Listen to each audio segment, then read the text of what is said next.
Bago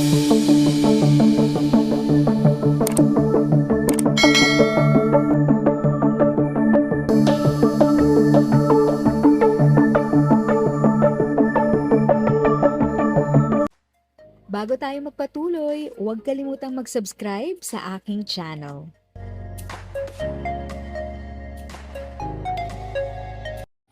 Thank you sa pag-click ng aking video. Good day po sa lahat ng mga nanonood. Sa mga bagong viewers at napadaan lang, by the way, I'm Tita Eda. Welcome to my channel. Ang channel na maghahatid sa iyo ng dagdag kaalaman tungkol sa government services, bagong mga balita at informative videos na galing sa legit na resources. Mag-subscribe na para updated ka. Alam nyo, may magandang balita tayo tungkol sa ating mga senior citizens, lalo na sa mga umabot na ng 100 years old. Kamakailan lang, 4 na AITA centenarians sa Kapas, Tarlac ang tumanggap ng tig 100,000 cash gift mula sa National Commission of Senior Citizens o NCSC. Ginawa ang awarding sa Kapas Events Center noong February 11, 2026. At talagang espesyal ang okasyong ito dahil hindi lang ito simpleng pamimigay ng tulong. Ito ay simbolo ng pagkilala sa kanilang mahabang buhay at kontribusyon sa kanilang komunidad. Ang cash grant na ito ay bahagi ng Expanded Centenarians Act, isang programa ng pamahalaan na nagbibigay financial assistance at recognition sa mga Pilipinong umaabot sa edad na 100 taon.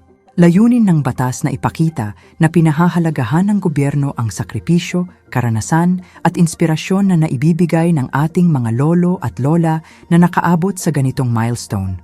Kaya kapag may kababayan tayong centenarian, may nakalaan talagang benepisyo para sa kanila bilang pasasalamat ng bansa. Bukod pa sa 100,000 cash gift, nakatanggap din ang mga benepisyaryo ng official felicitation letter mula kay Pangulong Ferdinand Marcos Jr. bilang personal na pagbati at pagkilala sa kanilang mahabang buhay. Ayon naman sa pamunuan ng NCSC, sinigurado nilang mabilis ang pagproseso ng aplikasyon ng mga centenarians upang hindi na sila mahirapan at agad nilang makuha ang tulong na nararapat sa kanila. Malaking bagay din ang naging koordinasyon ng lokal na pamahalaan at ng national government para maging maayos at mabilis ang pamamahagi ng benepisyo.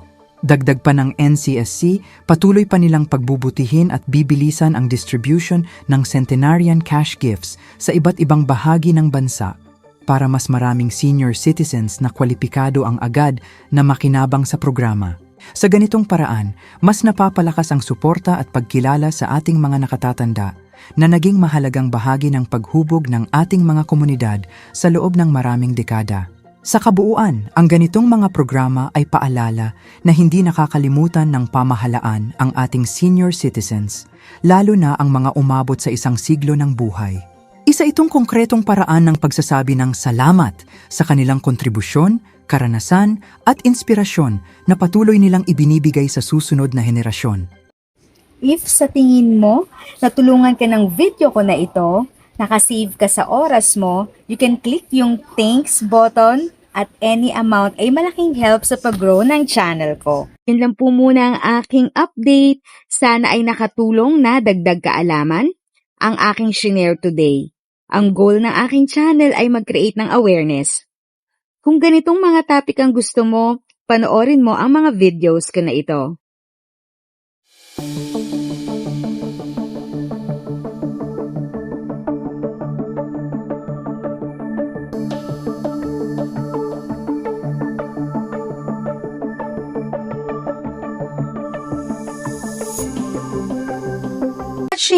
Kung may kapamilya, kaibigan o kakilala sa tingin mo ay magiging interesado sa video, please share or tag sila sa comment section.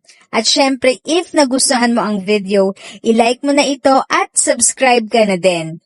As always, feel free to write your questions, comments, and opinions respectfully. And continue to be a blessing and stay safe.